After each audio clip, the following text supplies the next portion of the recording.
이 시간에는 무더운 더위로 지쳐있는 우리 성도들을, 또 코로나로 인하여 지쳐있는 우리 사랑하는 성도들을 이 시간 위로하고 또 격려하는 시간이 되었으면 좋겠습니다. 말에는 권세가 있습니다. 우리가 선포하는 말에 사랑한다라고 고백하고 축복한다라고 고백할 때 우리가 그러한 위로를 받고 또 소망을 얻게 될 것입니다. 이 시간 우리 옆에 있는 분들에게 주님 안에 사랑한다라고 고백했으면 좋겠습니다. 주님 안에 사랑합니다. 네, 사랑합니다. 주님 안에 사랑합니다. 네, 사랑합니다. 네, 제가 팔을 다쳤었는데요, 이제야 올라갑니다. 네, 그래서 이제는 하트 모양이 굉장히 이쁘게 나옵니다. 네, 그래서 한번 해보았습니다. 지금 오늘은 교사 헌신 예배로 드립니다. 현재 아프리카의 많은 부족들이요, 전통 문화가 소멸되고 공동체가 와해되고 있다고 합니다. 그 이유는 즉슨 바로 이제 현대 문명이 그 오지에 전기가 들어가고 또 그 안에 텔레비전이 보급되면서 원래는 부족들이요 모닥불에 모여서 부족에 관한 이야기를 들었습니다. 그래서 그 부족의 이야기를 들으면서 부족의 가지고 있는 가치와 그리고 의미와 그리고 정체성을 알아갔는데요, 이제는 텔레비전 앞에 모여서 다른 세계의 이야기를 들으면서 이제는 더 이상 모닥불에 모이지 않게 되었다는 겁니다. 부족에는 부족의 이야기를 전하는 전달자가 있었습니다. 그들을 향해서 스토리텔러라고 이야기했습니다. 그런데 이러한 상황 가운데 그들이 점점 하나 둘씩 사라지면서 이제는 더 이상 부족의 이야기를 전해 세대에서 세대로 이어가지 못하는 것을 보게 됩니다. 사랑하는 성도 여러분, 오늘 우리가 보고 있는 이 사사 시대의 이야기는요, 바로 그러한 세대에서 세대로 전해지는 이야기가 전해지지 않으면서 이제는 부족에 와해되고 해체되게 되었다는 겁니다. 오늘 이스라엘 공동체도 마찬가지입니다.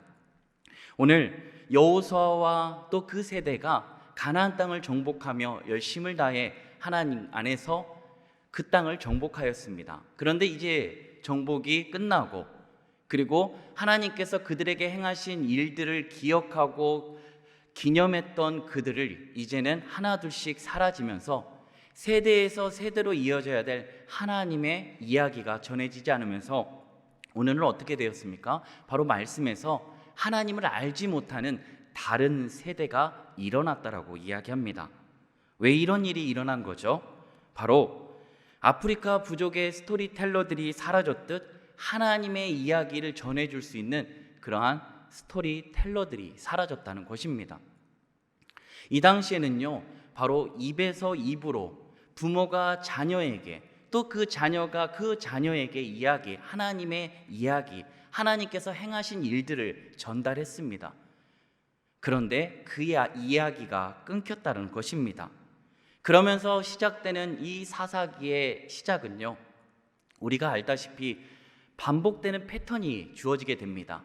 그게 무엇이냐면요, 타락하게 됩니다. 그리고 하나님의 심판이 임하게 됩니다. 그 심판 속에서 이제 이스라엘 백성들이 회개하기 시작합니다. 하나님께서 그 회개하는 가운데 사사를 보내주셔서 구원해 주십니다. 그러면 끝나야 되잖아요.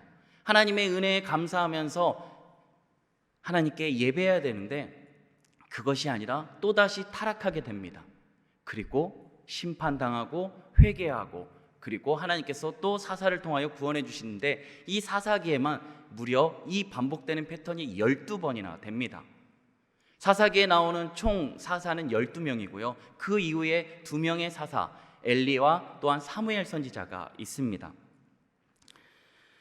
2019년 7월에 스위스 로잔에서 열린 육상 경기가 있었습니다. 거기에요, 웃지 못할 일이 일어났습니다. 뭐냐면 에티오피아 출신 하고스라는 선수가요, 굉장히 이제 그 선두를 유지하면서 올림픽 메달리스트의 저력을 발휘합니다. 총 12바퀴를 도는데요, 선두를 달리다 보니까 많은 선수들을 제쳐놓고 이제 월등하게 경기를 하는 겁니다. 그리고 나서 이제 결승점에 들어와서 그가 이 관중석으로 나아가서 손을 불끈 지으면서 자축하게 됩니다. 그런데 자축하는 것도 잠시 옆으로 동료 선수가 지나가는 겁니다. 그때 깨달은 겁니다.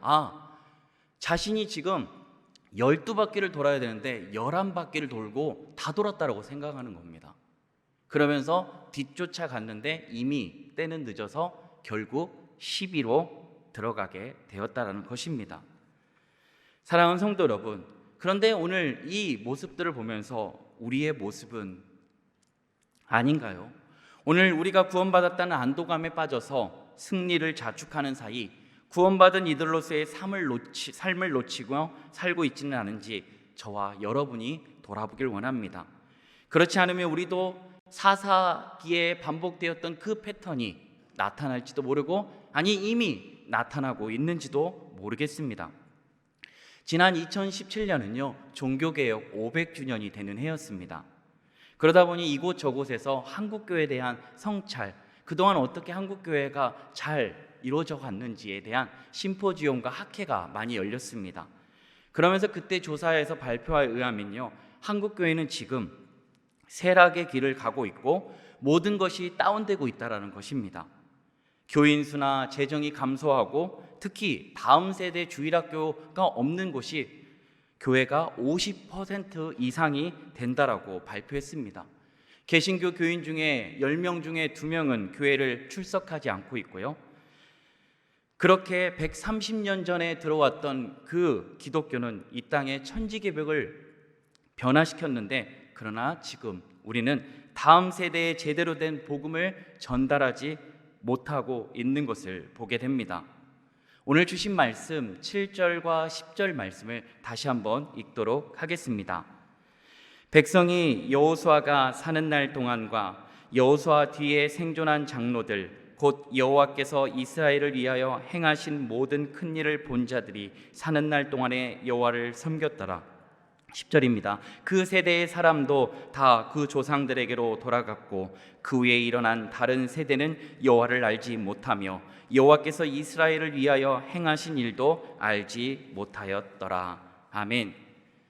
이 말씀이 무엇입니까? 지금 이스라엘의 지도자였던 여호수아가 사는 날 동안 여호수아의 뒤에 생존했던 장로들 곧 여호와께서 이스라엘 위하여 행하신 일들과 또한 그 일들을 그 큰 일을 본 자들은요 여호와를 섬겼지만 그들이 이제 조상 곁으로 돌아간 뒤에 그리고 일어난 다음 세대는 이제는 여호와 하나님께서 이스라엘에 행하신 일들을 알지 못하고 여호와 하나님을 알지 못했다라고 말씀하고 있습니다.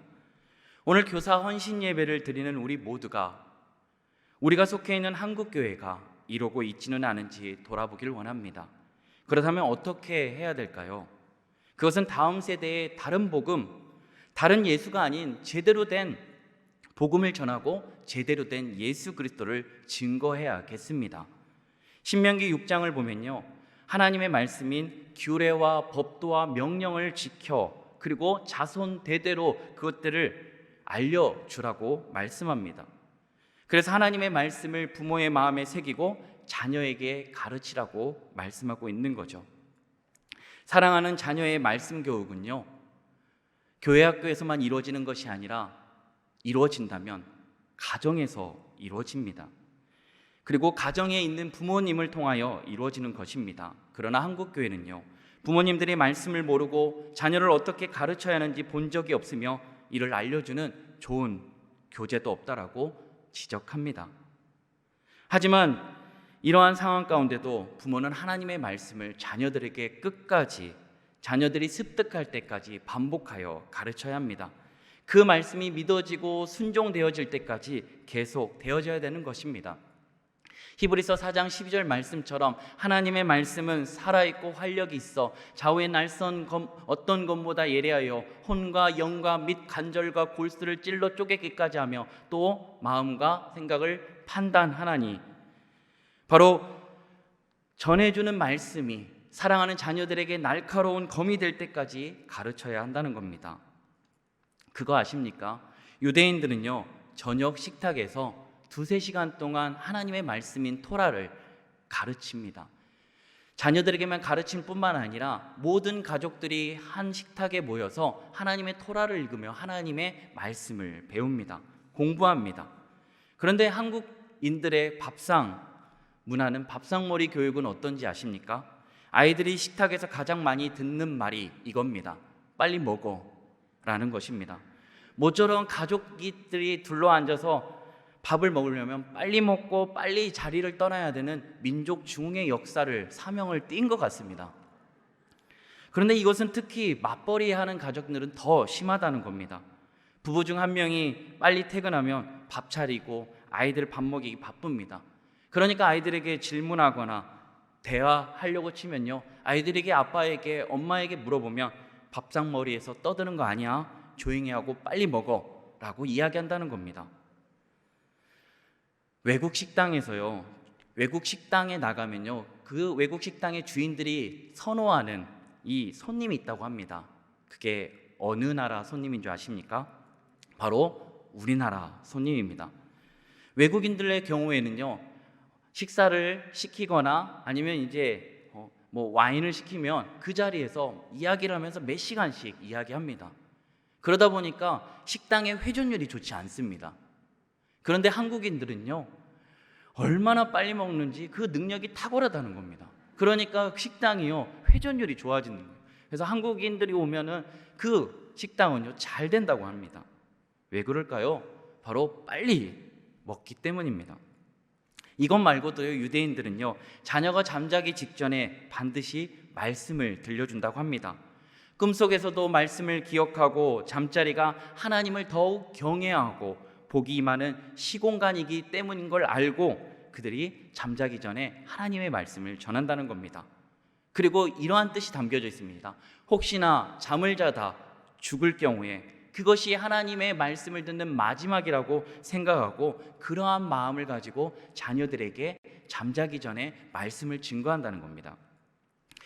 그러고 보면 누가복음 2장에는요, 예수님의 탄생 기사가 나옵니다. 거기에 보면 첫 아들을 낳아서 강보로 싸서 구유에 누웠으니 이는 여관에 있을 곳이 없었더라. 이 강보가 무엇인지 아십니까? 이제 유대인의 이 어머니들은요, 임신을 하게 되면 이제 그때부터 태교를 하기 시작하는데 그 태교가 이 강보에다가요, 거기에 하나님의 말씀, 쉐마의 말씀을 한 땀 한 땀 이 바느질을 합니다. 그리고 아기가 태어나면 그 아기가 태어나자마자 그 강보에 싸서 놓습니다. 그 이유는 바로 아이가 처음 태어나서 보게 될 것은 하나님의 말씀이어야 되고 사단의 어떠한 시험에도 능히 하나님의 말씀으로 이겨낼 수 있게 처음을 바로 하나님의 말씀으로 한다는 겁니다. 바로 요람에서 무덤까지 하나님의 말씀으로 시작하고 하나님의 말씀으로 끝나게 된다는 것입니다. 그런데 지금 우리의 현실은 어떻습니까? 다음 세대의 웃음소리가 사라지게 될지도 모른다고 합니다.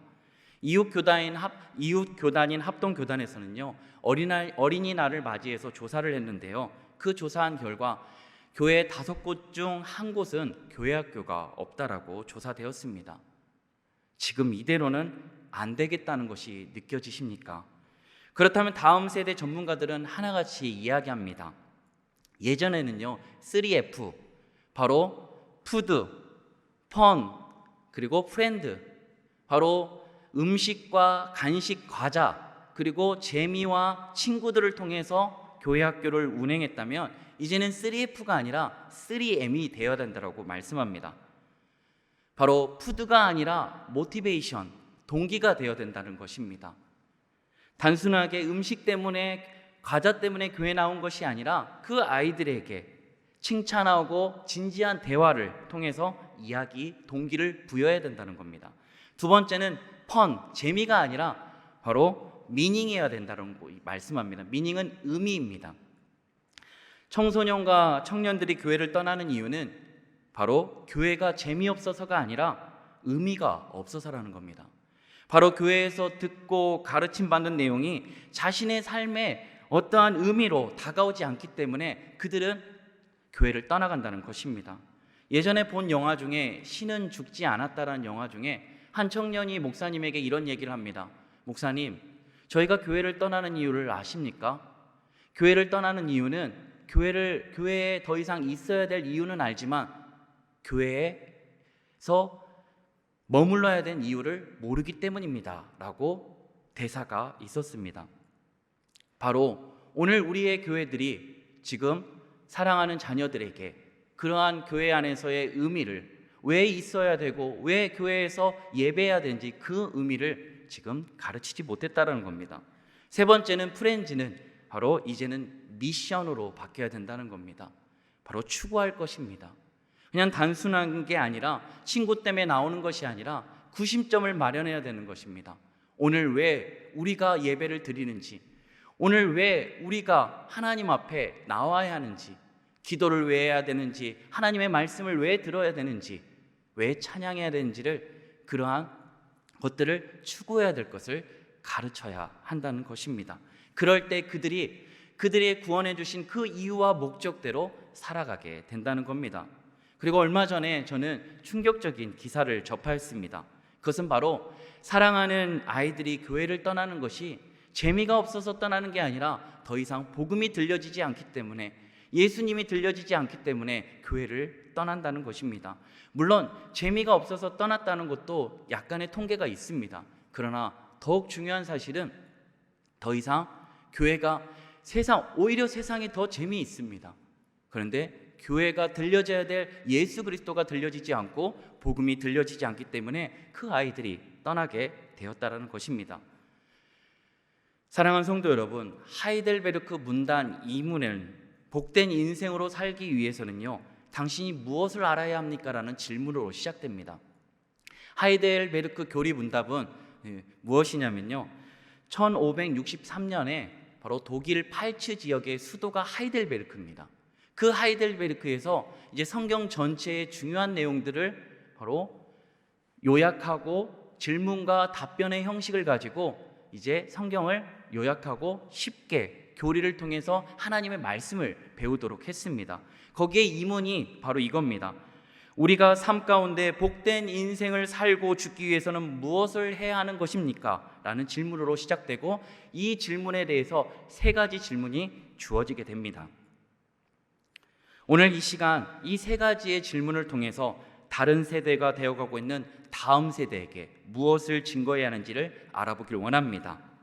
첫 번째는 바로 우리가 왜 예수 그리스도로 살아가지 못하는 것일까요? 그 첫 번째는 우리의 죄와 비참함이 얼마나 큰지를 알지 못하기 때문입니다. 그것은 바로 우리가 가지고 있는 죄의 습성과 비참함이 얼마나 큰지를 모른다는 겁니다. 로마서 3장 9절은 이렇게 말씀합니다. 그러면 어떠하냐? 우리는 나으냐?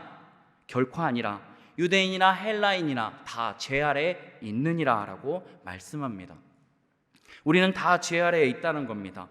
그렇다면 그 죄 아래에 있는 우리의 죄된 모습은 어떤 모습입니까? 이어서 10절부터 18절은 이렇게 말씀합니다. 의인은 없나니 하나도 없으며 깨닫는 자도 없고 하나님을 찾는 자도 없고 치우쳐 함께 무익하게 되고 선을 행하는 자도 없나니 하나도 없도다. 목구멍은 열린 무덤이요 그 혀로는 속임을 일삼으며 그 입술에는 독사의 독이 있고 그 입에는 저주와 악독이 가득하고 그 발은 피 흘리는 데 빠른지라. 파멸과 고생이 그 길에 있어 평강의 길을 알지 못하였고 그들의 눈앞에 하나님을 두려움이 없느니라. 이러한 상태에 더 자세하게 설명한 본문이 있습니다. 그 본문은 마태복음 24장입니다. 홍수전에 노아가 방주에 들어가기 전에 사람들이 어떤 모습인 줄 아십니까? 바로 먹고 마시고 장가들고 시집가고 했는데요, 방주에 홍수가 나서 그들을 멸하기까지 그들이 깨닫지 못하였다라고 말씀합니다. 홍수의 심판이 임하고 있는데요, 그들은 여전히 그것들을 깨닫지 못하고 그들이 다 멸하기까지 그들이 깨닫지 못하였다라고 말씀하는 겁니다. 죄된 모습이 이렇습니다. 바로 우리가 죄된 모습 가운데 멸망의 지금 도끼가 나무 뿌리에 놓여 있는 그 심판대 앞에 있는데 우리가 그것을 알지 못하고 죄의 싹은 사망인데 그것들을 깨닫지 못한다고 말씀하고 있는 겁니다. 두 번째는 무엇입니까? 우리가 왜 예수 그리스도로 살아가지 못합니까? 나의 모든 죄와 그 비참함으로부터 어떻게 구원받았는가를 잊어버렸기 때문입니다. 아담과 하와는 범죄 이후에 에덴 동산에서 쫓겨납니다. 그런데 쫓아내시기 전에요, 하나님이 그들을 내버려 두시지 않고 그들 동산에 숨어있는 그들에게 찾아오십니다. 그러면서 그들에게 우리가 잘 알고 있는 원시복음 창세기 3장 15절 말씀을 증거합니다. 내가 너로 여자와 원수가 되게 하고 내 후손도 여자의 후손과 원수가 되게 하려니 여자의 후손은 내 머리를 상하게 할 것이요 너는 발꿈치를 상하게 할 것이니라 하시고, 아멘. 바로 여자의 후손 대신 예수 그리스도를 보내주신다는 그 복된 소식을 약속하고 계신 것입니다. 이것에 대해서 에베소서 1장 3절에서 4절은 찬송하리로다. 하나님 곧 우리 주 예수 그리스도의 아버지께서 그리스도 안에서 하늘에 속한 모든 신령한 복을 우리에게 주시되 곧 창세전에 그리스도 안에 우리를 택하사 우리로 사랑 안에서 그 앞에 거룩하고 흠이 없게 하시려고. 아멘.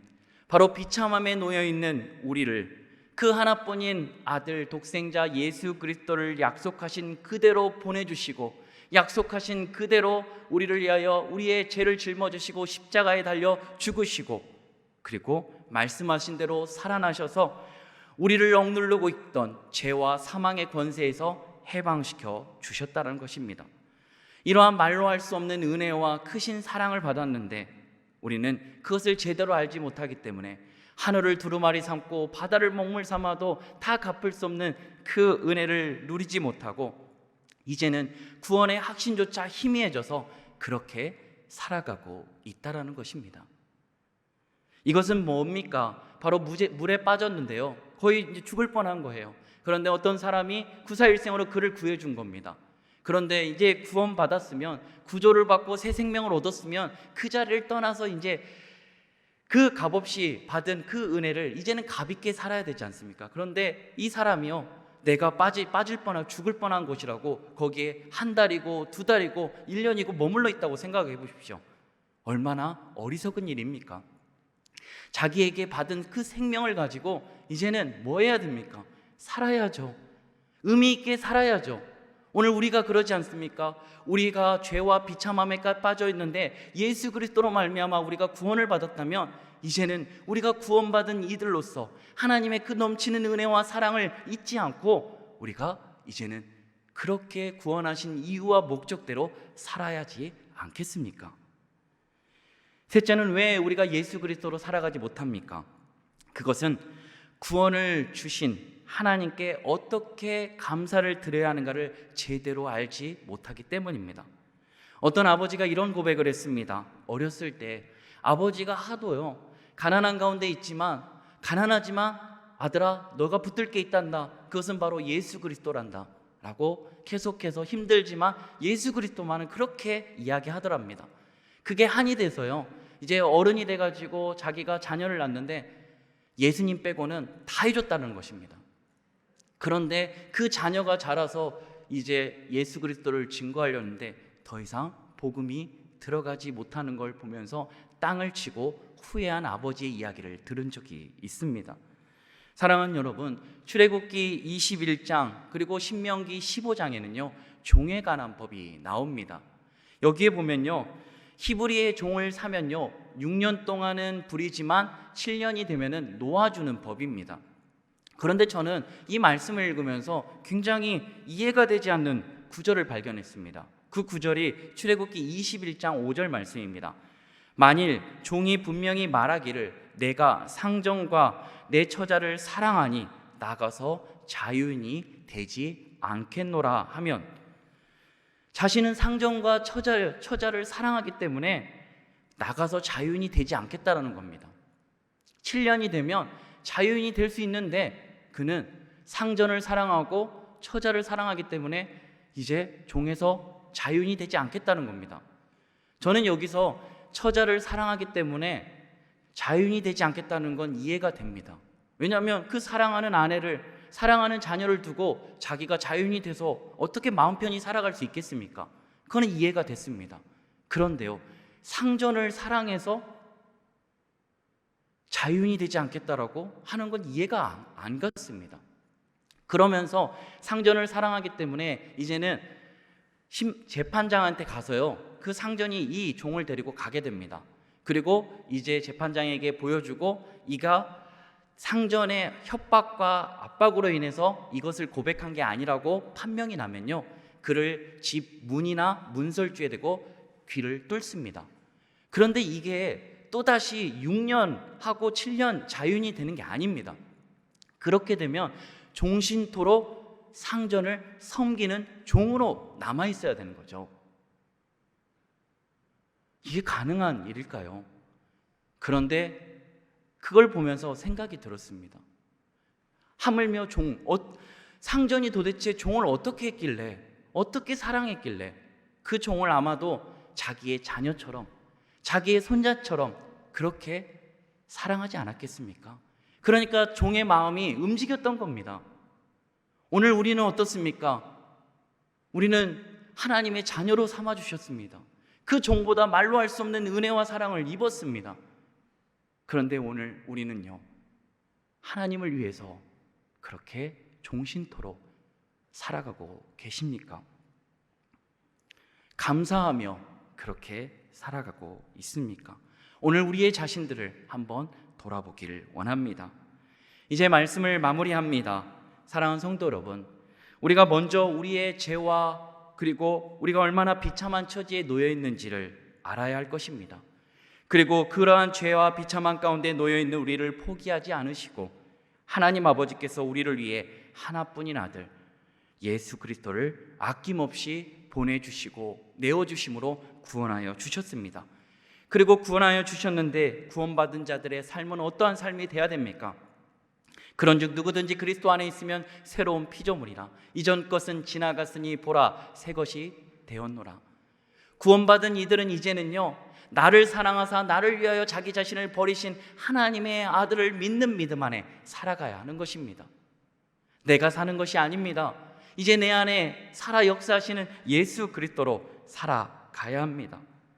죄의 종으로, 전에는 죄의 종으로 사단의 노예로 살았다면 이제는 하나님의 의의 종으로 하나님의 자녀로 살아가길 원합니다. 그리고 그러한 복된 복음된 삶이 우리 사랑하는 자녀들에게 또한 다음 세대에게 전해지길 원합니다. 그러나 지금의 현실은요, 앞으로도 우리의 현실은 더욱 어려워질 것입니다. 힘들어질 것입니다. 세상은 더욱 어두워질 것입니다. 그러나 소망이 있습니다. 언제입니까? 우리가 다시금 길이요 진리요 생명이 되신 예수 그리스도를 붙들 때입니다. 우리가 예수 그리스도를 제대로 붙들고 제대로 복음을 가지고 살아내고 삶을 통하여 복음을 전하게 된다면 분명 다음 세대가 다른 세대가 되지 않을 것이며 다른 세대가 아닌 다음 세대로 될 것입니다. 다 세워지는 세대, 다 움트는 세대가 되어지게 될 것입니다. 사랑하는 교사 선생님들, 힘드시지만 복음을 살아내십시오. 사랑하는 부모님들, 힘드시지만 가정의 예배를 세우시고 계속해서 복음을 전해주십시오. 그렇게 된다면 우리 신앙교회 교회학교뿐만 아니라 다른 교회 교회학교의 희망의 불씨가 우리 신앙교회 교회학교를 통하여 움트게 될 것입니다. 이러한 은혜가 우리 신앙교회 교사들을 통하여 우리 사랑하는 부모님들을 통하여 계속 이루어지게 되길 예수님 안에 간절히 소망합니다. 기도하겠습니다.